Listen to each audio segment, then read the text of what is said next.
Hello नमस्कार साथियों, example 91 में आप सभी का स्वागत है दोस्तों। चलिए आज हम लोग एनसीईआरटी 10 दोस्तों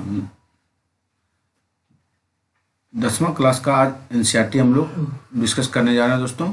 चैप्टर नंबर आज 2 का डिस्कस होगा दोस्तों। सामाजिक विज्ञान और समकालीन दोस्तों। देखिए भारत 2 दोस्तों, जिन भाई बहन हमारे 9th का एनसीईआरटी का ज्योग्राफी नहीं देखे होंगे वो जाइए प्ले लिस्ट में, वहाँ 9th का ज्योग्राफी पूरा कंप्लीट करा दिया गया। आप लोग पहले उस वीडियो को देखिए, ये 1 से लेकर 4 पार्ट में आया है दोस्तों। एक घंटा का होगा, 1 घंटा आधा घंटा इस तरह का किया गया होगा। आप उस वीडियो को जाके देखिए पहले, उसके बाद फिर 10th का एनसीईआरटी को पढ़िए तो आपको ज़्यादा नॉलेज होगा दोस्तों। आपकी सोचन शक्ति बहुत ज़्यादा डेवलप हो जाएगी और आप किसी भी क्वेश्चन को सोच के बनाने की क्षमता आपके दिमाग में विकसित हो जाएगा दोस्तों। चलिए हम लोग कक्षा 10 के लिए भूगोल एवं पाठ्य पुस्तक हम लोग आज चर्चा कर रहे हैं दोस्तों। आप भाई बहनों से ये गुजारिश है कि आप हमारे नए साथी होंगे, चैनल को जरूर से जरूर सब्सक्राइब कीजिएगा, अपने साथियों के बीच वीडियो को जरूर से जरूर शेयर कीजिएगा दोस्तों। चलिए हम लोग स्टार्ट करते हैं। चलिए जहाँ से मेरा छूट गया था दोस्तों वहाँ से हम लोग स्टार्ट कर रहे हैं। पहला पार्ट में आपका लेटराइट मृदा के ऊपर कंप्लीट करा दिया गया था। चलिए हम लोग आज लेटराइट मृदा पे स्टार्ट कर रहे हैं, यहीं से देखते हैं। चलिए लेटराइट शब्द एक ग्रीक भाषा के शब्द लेटर से लिया गया है दोस्तों। लेटराइट शब्द ग्रीक भाषा के शब्द लेटर से लिया गया है, जिसका अर्थ होता है ईंट दोस्तों। लेटराइट मृदा का निर्माण उष्णकटिबंधीय तथा उपोष्ण कटिबंधीय जलवायु। नेक्स्ट चलिए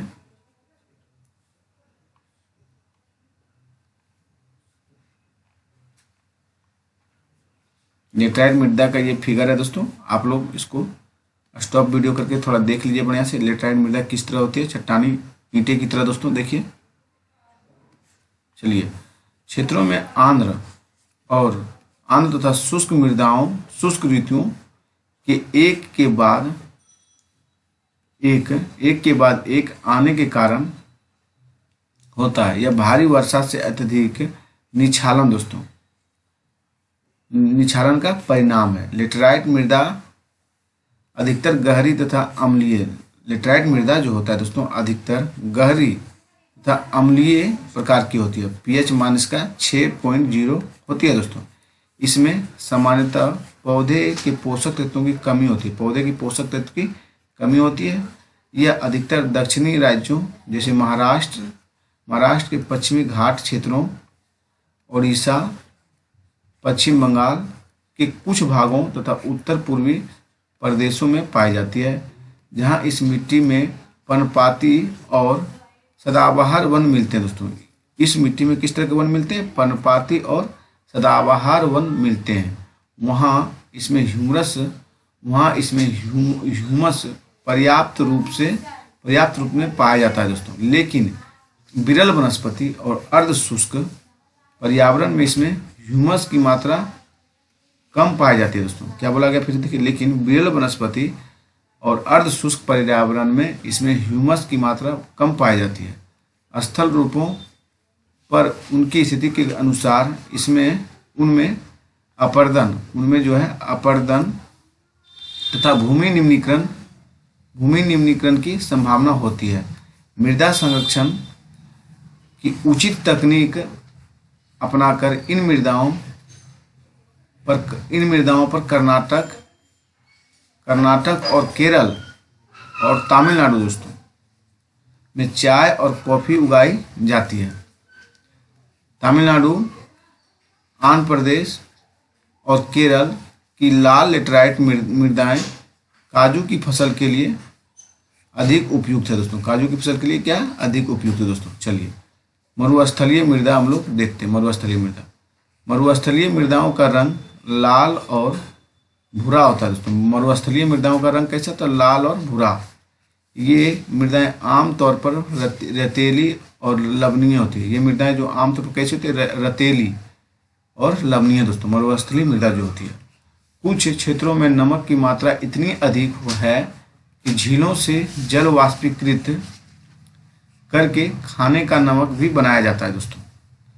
शुष्क जलवायु और उच्च तापमान, शुष्क जलवायु उच्च तापमान के कारण जलवाष्पन दर अधिक है और मृदाओं में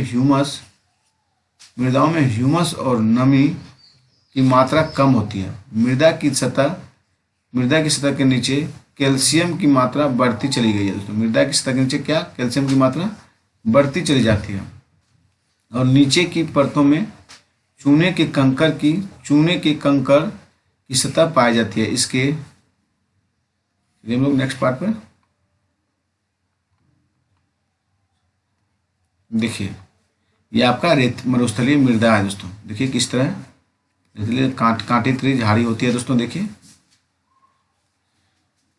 कारण मृदा में जल अंतः संयंदन इन्फिल्ट्रेशन दोस्तों अवरुद्ध हो जाता है। रुक जाइएगा, बढ़िया से थोड़ा इसको देख लिया जाए फिर से दोस्तों। चूने के कंकड़ की सतह पाई जाती है और इसके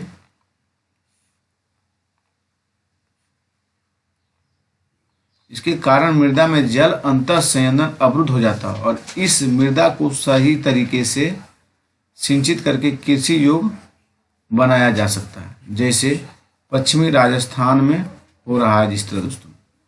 वन मृदा देखिए, ये मृदाएं आमतौर पर पहाड़ी और पर्वतीय क्षेत्रों में पाई जाती है।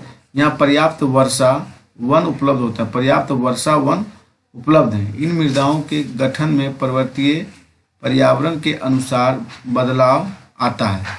नदी घाटियों में ये मृदाएं दोमट और सिल्टदार होती है, परंतु ऊपरी ढालों पर इनका गठन मोटे कणों का होता है। ऊपरी ढालों पर इनका गठन कैसे होता है दोस्तों? मोटे कणों का होता है। हिमालय के हिमाच्छादित क्षेत्रों में इन मृदाओं का बहुत अपरदन होता है और ये अधिसिलिक मतलब एसिडिक तथा ह्यूमस रहित होती है।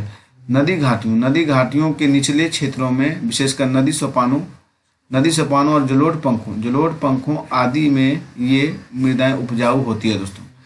मृदा अपरदन और संरक्षण देखिए, मृदा के कटाव उसके बहाव की प्रक्रिया को मृदा अपरदन कहा जाता है दोस्तों। मृदा के कटाव और बहाव की प्रक्रिया को क्या कहते हैं? मृदा अपरदन। मृदा के बनने और अपरदन की क्रियाएं आमतौर पर साथ साथ चलती है और दोनों में संतुलन होता है, परंतु मानवीय क्रियाओं जैसे वनोन्मूलन, अति पशुचारण, निर्माण, खनन इत्यादि से कई बार यह संतुलन भंग हो जाता है तथा प्राकृतिक तत्व जैसे पवन, हिमनदी, जल मृदा अपरदन करते हैं दोस्तों। बहता जल मृतिका युक्त मृदाओं को काटते हुए गहरी वाहिकाएं बनाता है, जिन्हें अवनालिका कहते हैं दोस्तों। जैसे पानी बहता है दोस्तों, धार जो जाता है उससे जो मिट्टी का कटाव होता है उसे हम लोग जल मृतिका युक्त मृदाओं को काटते हुए गहरी वाहिकाएं बनाता है, उसे हम लोग अवनालिका कहते हैं। ऐसी भूमि जोतने योग्य नहीं होती है, ऐसी भूमि जो होता है तो जोतने योग्य नहीं रहती है और इसे उत्खात भूमि कहते हैं। क्या कहते हैं? उत्खात में बेड भूमि कहते हैं दोस्तों, बेड सॉइल भी कहते हैं। चलिए हम लोग आगे देखते हैं। देखिए मृदा अपरदन देखिए इस तरह होता है दोस्तों। कटाव, मिट्टी का जो है ये कटाव हो गया दोस्तों। ये जमीन है दोस्तों, यहाँ से पानी जा रही है और ये आपका मिट्टी को काट के ले चल गई दोस्तों, इसे ही मृदा अपरदन कहते हैं। चंबल बेसिन में ऐसी भूमि को खड़ भूमि भी कहता है। चंबल बेसिन में ऐसी भूमि को क्या कहते हैं? खड़ कहते हैं दोस्तों। कई बार जल विस्तृत क्षेत्र को ढके हुए ढाल के साथ नीचे की ओर बहता है। कई बार जल विस्तृत क्षेत्र को ढके हुए ढाल के नीचे की ओर बहता है। ऐसी स्थिति में इस क्षेत्र की ऊपरी मृदा घूलकर जल के साथ बह जाती है। इसे चादर अपरदन क्या कहते हैं? इसे दोस्तों चादर अपरदन, सीट इरोजन कहा जाता है। सीट इरोजन दोस्तों। पवन द्वारा मैदान अथवा ढालू क्षेत्र में मृदा को उठा ले जाने की प्रक्रिया को पवन अपरदन कहते हैं दोस्तों। देखिए हवा द्वारा जो मिट्टी को उड़ा के ले जाया जाता है दोस्तों, उस मृदा उस क्षेत्र, देखिए पवन द्वारा मैदान अथवा ढालू क्षेत्र को मृदा को उठा ले जाने की प्रक्रिया को हम लोग पवन अपरदन कहा जाता है। कृषि के गलत तरीकों से जोतने से दोस्तों, कृषि के गलत तरीकों से भी मृदा अपरदन होता है। जैसे गलत ढंग से हल चलाने, जैसे ढाल के ऊपर से नीचे की ओर चले जाने पर, ढाल जो है ऊपर से नीचे दोस्तों, जैसे ये ऊपर है ये नीचे है, इधर से आने में अगर हवा इधर से चलेगा तो सब उड़ जाएगा मिट्टी दोस्तों। गलत ढंग से हल चलाने, जैसे ढाल पर ऊपर से नीचे की ओर हल चलाने से वाहिकाएं मतलब मिट्टी का कण दोस्तों बन जाती है, जिसके अंदर से बहता पानी आसानी से मृदा का कटाव करती है दोस्तों। ढाल वाली भूमि पर समोच्च रेखाओं के समांतर हल चलाने से ढाल के साथ साथ जल बहाव की गति बढ़ती है। जैसे देख लीजिए दोस्तों, ये अब नालिका अपरदन है दोस्तों, मिट्टी की ढाल ऊपर है, ये उथला है दोस्तों ये, और ये डाउन है दोस्तों, ये नीचे है। इस इधर से पानी बहते आ रही है, पूरा मिट्टी को लेके जा रही है दोस्तों। देखिए, चलिए हम लोग आगे बढ़ते हैं। इसे समोच्च जुताई, इसे क्या कहते हैं, समोच्च कॉन्टिन्यूअस फ्लंगिंग कहते हैं दोस्तों, मतलब समोच्च जुताई कहा जाता है। ढाल वाली भूमि पर सोपान बनाए जाते हैं। ढाल वाली भूमि पर क्या बनाए जाते हैं, सोपान बनाए जा सकते हैं। सोपान कृषि अपरदन को नियंत्रित करती है। पश्चिमी और मध्य हिमालय में सोपान अथवा सीढ़ीदार कृषि काफी विकसित है। बड़े खेतों की पट्टियों में बड़े खेतों को पट्टियों में बांटा जाता है और फसलों के बीच में घास की पट्टियां उगाई जाती है। चलिए हम लोग आगे देखते हैं।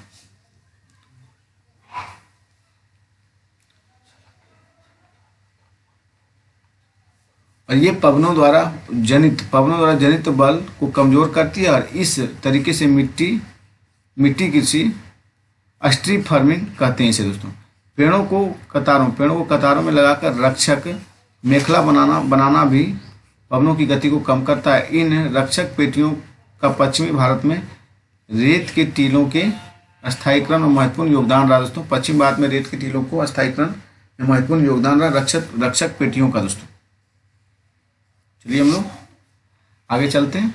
आपका ये चैप्टर कंप्लीट हो गया दोस्तों।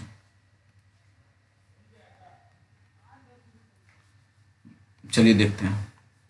पंजाब में भूमि निम्नीकरण में मुख्य कारण क्या है दोस्तों, तो आपका अधिक सिंचाई दोस्तों। अधिक सिंचाई से भूमि निम्नीकरण का कारण है दोस्तों। चलिए क्वेश्चन नंबर 2 देखते हैं। निम्नलिखित में किस प्रांत में सीढ़ीदार सोपानी खेती की जाती है दोस्तों। ये उत्तराखंड में। कहाँ किया जाता है, उत्तराखंड में सोपानीदार खेती की जाती है दोस्तों, पहाड़ पे दोस्तों, पहाड़ पर तो ये होती है चाय के लिए। इनमें से किस राज्य में काली मृदा की मुख्य रूप में पाई जाती है, तो महाराष्ट्र दोस्तों। महाराष्ट्र के बाद आपका कर्नाटक है, फिर एमपी है, फिर गुजरात है, इस सब में आपका पाया जाता है दोस्तों। नेक्स्ट देखिए, 30 शब्दों में ये सब संक्षेप में क्वेश्चन लिखना है दोस्तों, आप लोग इसे देख लीजिएगा। चलिए हम लोग आगे चैप्टर की ओर बढ़ते हैं। आपका चैप्टर नंबर 2 अब स्टार्ट हो रहा है दोस्तों। वन एवं वन्यजीव संसाधन दोस्तों, आपका चैप्टर नंबर 2 यहाँ से स्टार्ट हो रहा है। जिन भाई बहन हमारे नए साथी होंगे चैनल को जरूर से जरूर सब्सक्राइब कीजिएगा अगर वीडियो देखते हैं तो दोस्तों। चलिए हम लोग आगे की ओर बढ़ते हैं। चलिए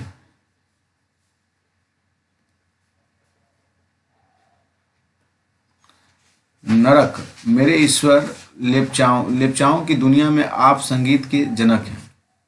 नारक बोला दोस्तों कि मेरे ईश्वर लेप्चाओं की दुनिया में आप संगीत के जनक हैं। ओ नारक, मेरे ईश्वर, मुझे स्वयं को आपको समर्पित कर दें। मुझे आप अपना संगीत झरनों, नदियों, पर्वतों और वनों, कीटों और जानवरों से ग्रहण करने दें। मुझे आप अपना संगीत मधुर समीर से ग्रहण करने दें और इसे आपको ही समर्पित करने दें। देखिए स्रोत है ये पश्चिम बंगाल की उत्तरी भागों की लेप्चा लोकगीत है दोस्तों। देखिए यहाँ से भी क्वेश्चन पूछा गया था, पश्चिम बंगाल की उत्तरी भागों में लेप्चा लोकगीत से संबंधित है। बीपीएससी 3.0 में यहाँ से क्वेश्चन लिया गया दोस्तों। इस ग्रह पर हम सूक्ष्म जीवाणुओं और बैक्टीरियों और जोंक से लेकर बट वृक्ष हाथी और ब्लू व्हेल तक करोड़ों दूसरों जीवधारियों के साथ रहते हैं। फिर से देखिए, इस ग्रह पर हम सूक्ष्म जीवाणुओं और बैक्टीरियो जोंक से लेकर बट वृक्ष, हाथी और ब्लू व्हेल तक करोड़ों दूसरे जीवधारियों के साथ रहते हैं। यहाँ यह पूरा आवासीय स्थल, यह कैसा स्थल? पूरा आवासीय स्थल जिस पर हम रहते हैं। अत्यधिक जैव विविधताओं से भरा हुआ है। मानव और दूसरे जीवधारी एक जटिल पारिस्थितिकी तंत्र का निर्माण करते हैं जिसका हम मात्र एक हिस्सा हैं और अपने अस्तित्व के लिए इसके विभिन्न तत्वों पर निर्भर करते हैं दोस्तों। तो उदाहरण है वायु जिसमें हम सांस लेते हैं, जल जिसे हम पीते हैं, और मृदा जो अनाज पैदा करती है जिसके बिना हम जीवित नहीं रह सकते। पौधे, पशु और सूक्ष्म जीवी इनका पुनः सृजन करते हैं और वन पारिस्थितिकी तंत्र में महत्वपूर्ण भूमिका निभाते हैं क्योंकि ये प्राथमिक उत्पादक हैं और जिन पर दूसरे सभी जीव निर्भर करते हैं। वन्य जीवन और कृषि फसल उपजातियों में अत्यधिक जैव विविधताएं पाई जाती है। यह आकार और कार्य में विभिन्न हैं परंतु आत्मनिर्भरताओं में जटिल जाल द्वारा एक तंत्र में गुथी हुई है। देखिए, वन्य जीवन और कृषि फसल उपजातियों में अत्यधिक जैव विविधताएं पाई जाती है। यह आकार और कार्य में विभिन्न हैं परंतु आत्मनिर्भरताओं के जटिल जाल द्वारा एक तंत्र में गुथी हुई है। दोस्तों चलिए, भारत में वनस्पति जात और प्राणी जात देखिए। यदि आप आसपास की नज़र दौड़ाते हैं तो आप पाएंगे कि कुछ ऐसे प्राणी और पौधे हैं जो आपके क्षेत्र में ही पाए जाते हैं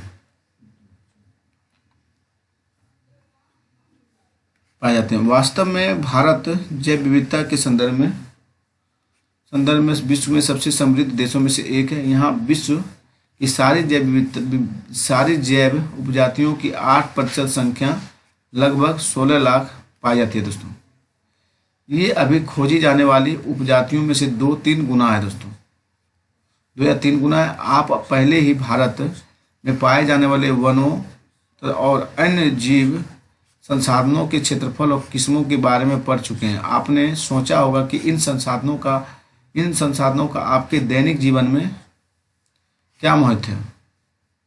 ये विविध वनस्पति जात और प्राणी जात हमारे हर रोज के जीवन में इतने गुथे हुए हैं कि हम इसकी कद्र नहीं करते, परंतु पर्यावरण के प्रति हमारी और संवेदना के कारण पिछले कुछ समय से इन संसाधनों पर भारी दबाव बढ़ा है। क्रियाकलाप देखिए, आपने अपने क्षेत्र में मानव और प्रकृति के समन्वयी संबंधों पर प्रचलित कहानियों के बारे में पता लगाएं। भारत में वन और वन्य जीवन की संरक्षण, वन्य जीवन और वनों के तेज गति से हो रहे ह्रास के कारण इसका संरक्षण बहुत आवश्यक हो गया है। परंतु हमें वनों और वन्य जीवन का संरक्षण करना आवश्यक क्यों है? संरक्षण से पारिस्थितिकीय विविधता बनी रहती है तथा हमारे जीवन साध्य संसाधन जल, वायु और मृदा बने रहते हैं और यह विभिन्न जातियों में बेहतर जनन के लिए वनस्पति और पशुओं में जेनेटिक्स विविधता को भी संरक्षित करती है। उदाहरण के तौर पर हम कृषि में अभी भी पारंपरिक फसलों पर निर्भर हैं। कृषि में अभी भी पारंपरिक फसलों पर निर्भर है। जलीय जैव विविधता मोटे तौर पर मछली पालन बनाए रखने पर निर्भर है। चलिए हम लोग आगे चलते हैं।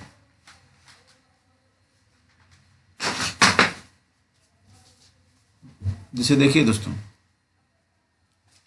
शांत घाटी की मुरखुली नर्सरी, शांत घाटी का जो है मुखली नर्सरी में आदिवासी युवतियां बांस की पौधे लगाती है।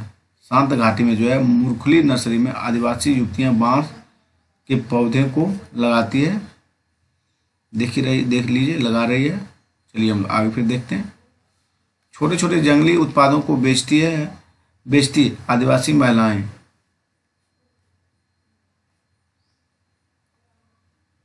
और इधर देखिए, इधर जो है सूखी पत्तियों को एकत्रित करती है और आदिवासी महिलाएं सूखी पत्तियों को एकत्र कर रही है आदिवासी महिलाएं। दोस्तों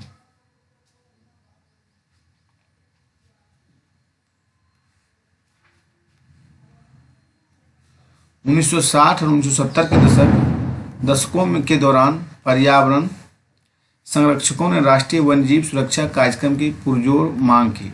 भारतीय वन्य जीवन संरक्षण अधिनियम 1972 भारतीय वन्य जीवन संरक्षण अधिनियम 1972 में लागू किया गया कि जिसमें वन्य जीवों के आवास रक्षण के अनेक प्रावधान थे। सारे भारत में रक्षित जातियों की सूची भी प्रकाशित की गई। इस कार्यक्रम के तहत बची हुई संकटग्रस्त जातियों के बचाव पर, शिकार प्रतिबंधन पर और वन्य जीव आवासों पर कानूनी रक्षण तथा जंगली जीवों के व्यापार पर रोक लगाने आदि पर प्रबल जोर दिया गया। तत्पश्चात केंद्रीय सरकार व कई राज्य सरकारों ने राष्ट्रीय उद्यान और वन्य जीव पशु विहार स्थापित किए, जिसके बारे में आप पहले पढ़ चुके हैं। केंद्रीय सरकार ने कई परियोजनाओं की भी घोषणा की, जिनका उद्देश्य गंभीर खतरों में पड़े कुछ विशेष वन प्राणियों को रक्षण प्रदान करना था। इन प्राणियों में बाघ हो गया, एक सींग वाले गेंडा, कश्मीरी हिरन साथियों, फिर हुंगुल हो गया, 3 प्रकार के मगरमच्छ, स्वच्छ जल मगरमच्छ, लवणीय जल मगरमच्छ और घड़ियाल है दोस्तों। एशियाई शेर और अन्य प्राणी शामिल हैं। इसके अतिरिक्त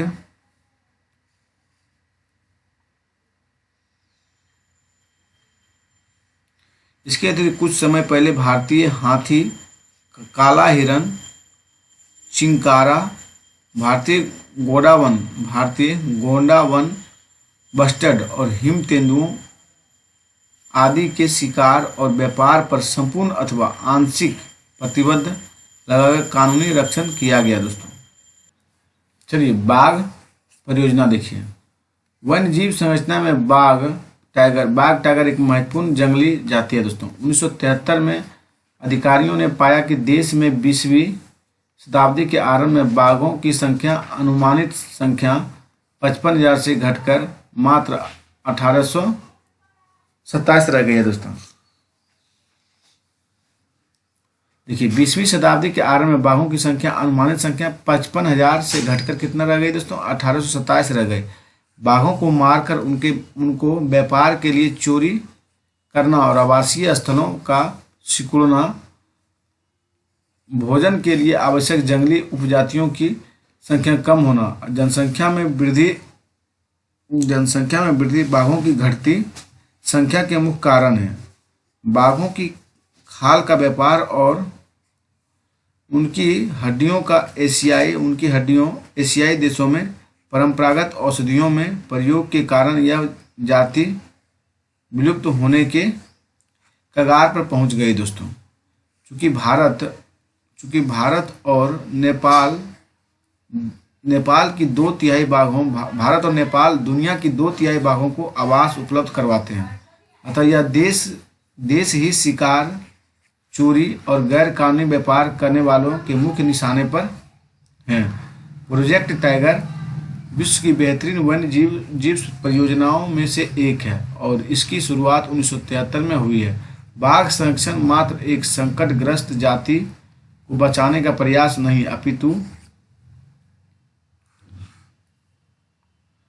चलिए देखते हैं हम लोग गेंडा। देखिए दोस्तों, ये काजीरंगा, ये जो आपका फिगर है ये आपका क्या है? काजीरंगा राष्ट्रीय उद्यान गेंडा है दोस्तों, और ये हिरन है।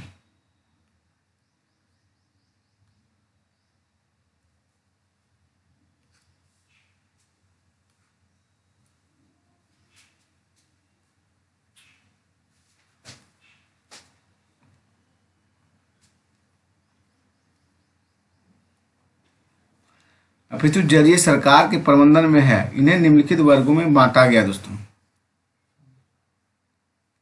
तो पहले देखते हैं हम लोग इधर इस साइड दोस्तों। देखिए इसका उद्देश्य बहुत बड़े आकार के जैव जाति को बचाना।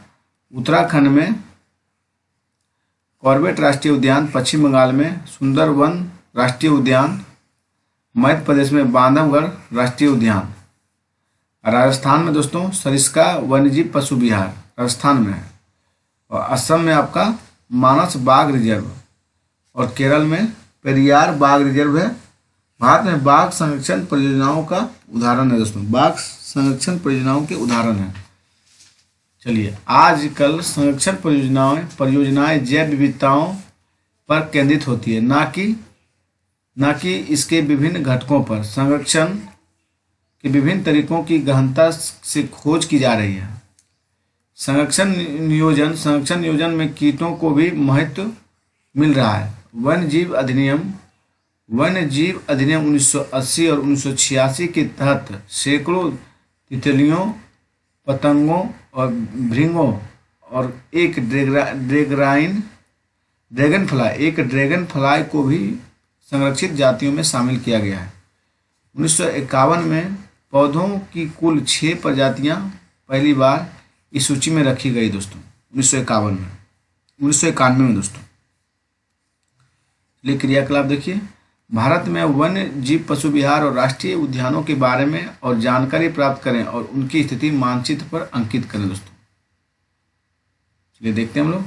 वन और वन्य जीव संसाधनों के प्रकार और वितरण देखें। यदि हम वन और वन्य जीव संसाधनों को संरक्षित करना चाहें तो उनका प्रबंधन और नियंत्रण और विनिमय अपेक्षाकृत कठिन है। भारत में अधिकतर वन और वन्य जीवन या तो प्रत्यक्ष रूप में सरकार के अधिकार क्षेत्र में है, या वन विभाग अथवा अन्य विभागों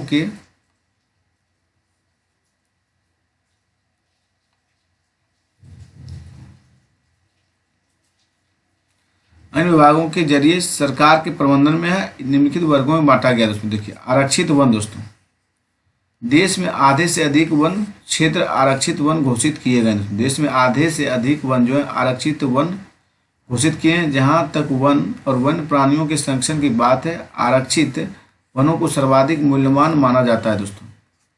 देखिए, रक्षित वन विभाग के अनुसार देश के कुल वन क्षेत्र का 1/3 हिस्सा रक्षित है।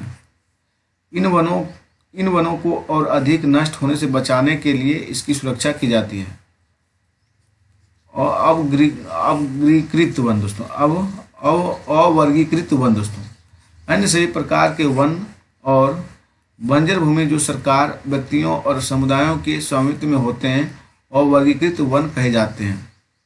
आरक्षित और रक्षित वन ऐसे अस्थायी वन क्षेत्र हैं जिनका रखरखाव इमारती लकड़ी, अन्य वन्य पदार्थों और उनके बचाव के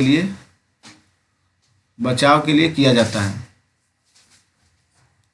मध्य प्रदेश में स्थानीय वनों के अंतर्गत सर्वाधिक क्षेत्र है दोस्तों, जो कि प्रदेश में कुल वन क्षेत्र का 75% है दोस्तों।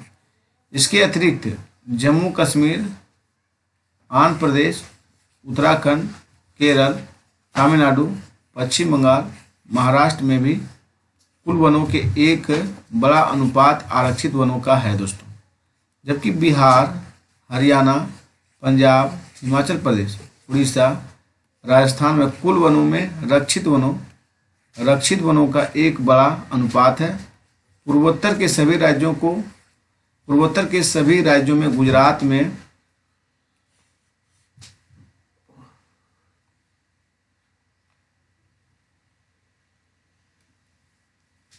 में अधिकतर वन क्षेत्र अवर्गीकृत वन है दोस्तों। कैसे वन है? अवर्गीकृत वन है तथा स्थानीय समुदायों के प्रबंधन में है दोस्तों। चलिए, समुदाय और वन संरक्षण दोस्तों। देखिए दोस्तों, क्या आप उपर्युक्त समस्याओं के निदान कारण ज्ञात करें। देखिए, ये सब है आपका मगरमच्छ दोस्तों। ये क्या है? मगरमच्छ है। ये हम लोग आगे स्टार्ट करते हैं।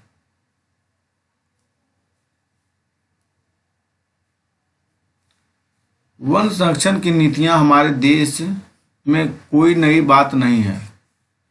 हम आमतौर पर इस बात से अनजान है कि वन हमारे देश में कुछ मानव कुछ मानव प्रजातियों के आवास भी है। भारत के कुछ क्षेत्रों में तो स्थानीय समुदाय सरकारी अधिकारियों के साथ मिलकर अपने आवास स्थलों के संरक्षण में जुटे हैं, क्योंकि इसी से ही दीर्घकाल में उनकी आवश्यकताओं की पूर्ति हो सकती है। सरिस्का बाघ रिजर्व में राजस्थान के गांव के लोग वन्य जीव रक्षण अधिनियम के तहत वहां से खनन कार्य बंद करवाने के लिए संघर्षरत हैं दोस्तों।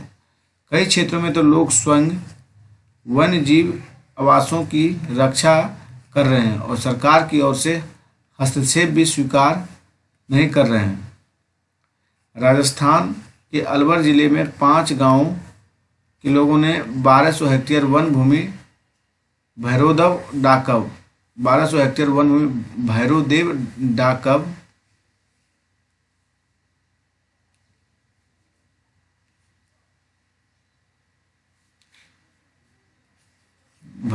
डाकब सेंचुरी घोषित कर दी दोस्तों, जिसके अपने ही नियम कानून हैं जो शिकार वर्जित करते हैं और तथा बाहरी लोगों की घुसपैठ से यहाँ वन जीवन को बचाते हैं। पवित्र पेड़ों की झुरमट दोस्तों, पवित्र पेड़ों की झुरमट विविध और दुर्लभ जातियों की संपत्तियाँ। प्रकृति की पूजा सदियों पुराना जनजातीय विश्वास है, जिसका आधार प्रकृति के हर रूप की रक्षा करना है। इन्हीं विश्वासों ने विभिन्न वर्गों को मूल और कौमार्य रूप से बचाकर रखा है, जिन्हें पवित्र पेड़ों के झुरमुट देवी देवताओं के वन कहते हैं। वनों के इन भागों में या तो वनों के ऐसे बड़े भागों में स्थानीय लोग ही घुसते हैं, ना ही देखिए वनों के इन भागों में या तो वनों के ऐसे बड़े भागों में स्थानीय लोग ही घुसते हैं और ना ही किसी और को छेड़छाड़ करने देते हैं। कुछ समाज कुछ विशेष पेड़ों की पूजा भी करते हैं और आदिकाल में उनका संरक्षण करते आ रहे हैं। जैसे छोटा नागपुर क्षेत्र में मुंडा और संथाल जनजातियां महुआ और कदम के पेड़ों की पूजा करते हैं। इसकी करते हैं दोस्तों, महुआ और कदम की दोस्तों। उड़ीसा और बिहार की जनजातियां शादी के दौरान इमली और आम के पेड़ की पूजा करते हैं। कहाँ की दोस्तों? उड़ीसा और बिहार की जनजातियां शादी के दौरान इमली और आम के पेड़ की पूजा करते हैं। हममें से बहुत सी व्यक्ति पीपल और पवित्र बट वृक्ष को पवित्र मानते हैं दोस्तों। चलिए हम लोग आगे चलते हैं।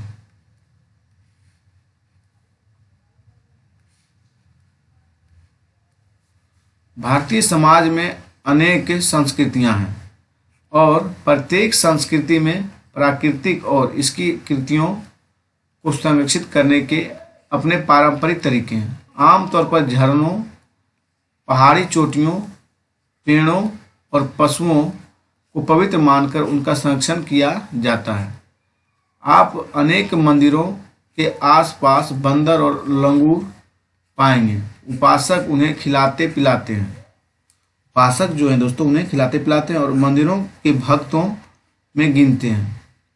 राजस्थान में बिश्नोई गांव के आसपास आप काले हिरन, चिंकारा और नीलगाय और मोरों के झुंड देख सकते हैं, जो वहाँ के समुदाय का अभिन्न हिस्सा है दोस्तों, और कोई उनको नुकसान नहीं पहुँचाता।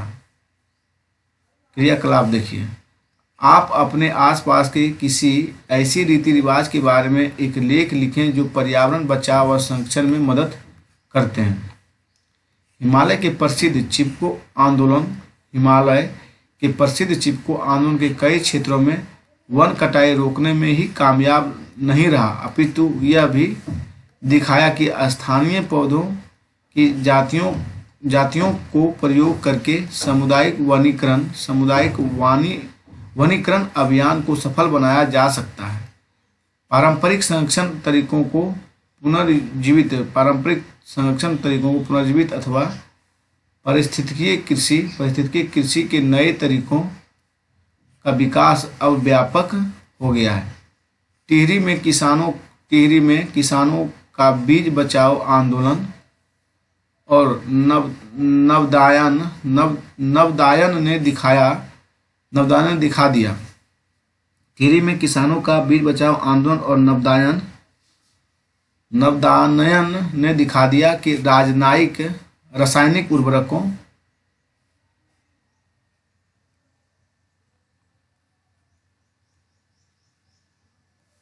के प्रयोग के बिना भी विविध फसल उत्पादन द्वारा आर्थिक रूप से व्यवहार्य कृषि उत्पादन संभव है।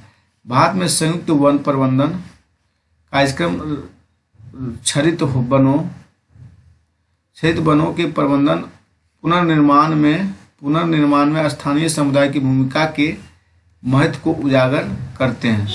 औपचारिक रूप से इन कार्यक्रमों की शुरुआत 1988 में हुई, जब ओडिशा राज्य ने संयुक्त वन प्रबंधन का पहला प्रस्ताव पास किया और वन विभाग के अंतर्गत संयुक्त वन प्रबंधन क्षरित वनों के बचाव के लिए कार्य करता है और इसमें गांव के स्तर पर संस्थाएं बनाई जाती है, जिसमें ग्रामीण और वन विभाग के अधिकारी संयुक्त रूप से कार्य करते हैं। इसके बदले ये समुदाय मध्य स्तरीय लाभ जैसे गैर इमारती वन उत्पादों के हकदारी होते हैं।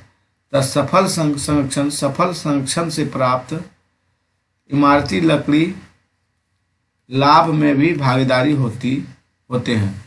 भारत में पर्यावरण के विनाश और पुनर्निर्माण की क्रियाशीलताओं से सीख मिलती है कि स्थानीय समुदाय को हर जगह प्राकृतिक संसाधनों के प्रबंधन में शामिल करना चाहिए, परंतु स्थानीय समुदाय को फैसले लेने की प्रक्रिया में मुख्य भूमिका में आने में अभी देर है। अतः वे ही विकास क्रियाएं मान्य होनी चाहिए जो जनमानस पर केंद्रित हो, पर्यावरण हितैषी हो और आर्थिक रूप से प्रतिफलित हो। चलिए हम लोग आगे चलते हैं।